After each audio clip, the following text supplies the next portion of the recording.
Elena, ang babaeng may dalawang muka. Part 2. Ang pagbabalik. Lumipas ang ilang taon at nawala si Elena sa baryo. Hindi na siya nakita ng mga tao, ngunit sa bawat bahay na iniwan niya, may mga ulat ng kababalaghan. Sa baryo ng San Emilio, si Lara, isang dalagita na mahilig sa mga alamat, ay bagong lipat kasama ang kanyang pamilya. Hindi niya alam ang tungkol sa kwento ni Elena hanggang sa marinig niya ito mula sa kanyang lola isang gabi. Lara, sabi ng matanda habang nagbabala, huwag kang maglalakad ng mag-isa sa gabi. Kapag nakakita ka ng isang babae sa daan, huwag mo siyang titigan, lalo na ang kanyang likod. Tumawa lamang si Lara. Lola, mga kwento lang po yan. Hindi ako naniniwala sa mga multo.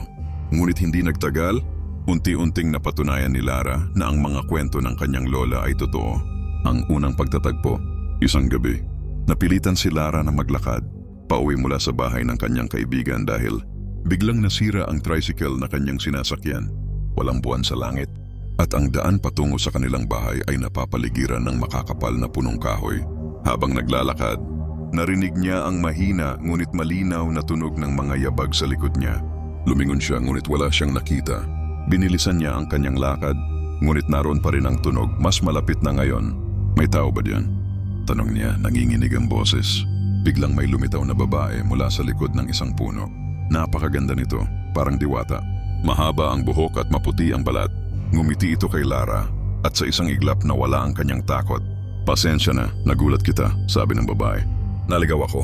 Pwede mo ba akong samahan palabas ng kagubatan? Tumango si Lara, bagamat nagtataka siya kung bakit. May isang magandang babae na naglalakad, mag-isa sa ganitong oras ng gabi.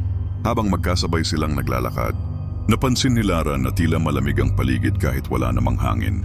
At sa kabila ng kanilang pag-uusap, parang may naririnig siyang bulong. Mahina ngunit nakakakilabot. Miss, sabi niya, naririnig mo ba yon? Ngumiti lamang ang babae, ngunit ang ngiti nito ay tila masyadong malawak. Huwag kang mag-alala, malapit na tayo. Nang makalapit sila sa dulo ng kagubatan, biglang may kakaibang pakiramdam si Lara. Napansin niyang tila hindi lumiliko ang ulo ng babae kahit pa bumaling ang katawan nito.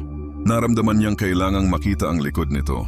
Miss, may nakita ba kayong? Hindi natapos ni Lara ang kanyang tanong. Sa sandaling lingunin niya ang likod ng babae, tumambad sa kanya ang pangalawang mukha nito. Ang mukha ay maitim, puno ng galit, at may pulang mga mata na parang apoy. Napako si Lara sa kinatatayuan niya. Sa isang iglap, naramdaman niyang hinawakan siya ng malamig na kamay. At ang pangalawang mukha ay nagsalita, hindi mo na kailangang bumalik.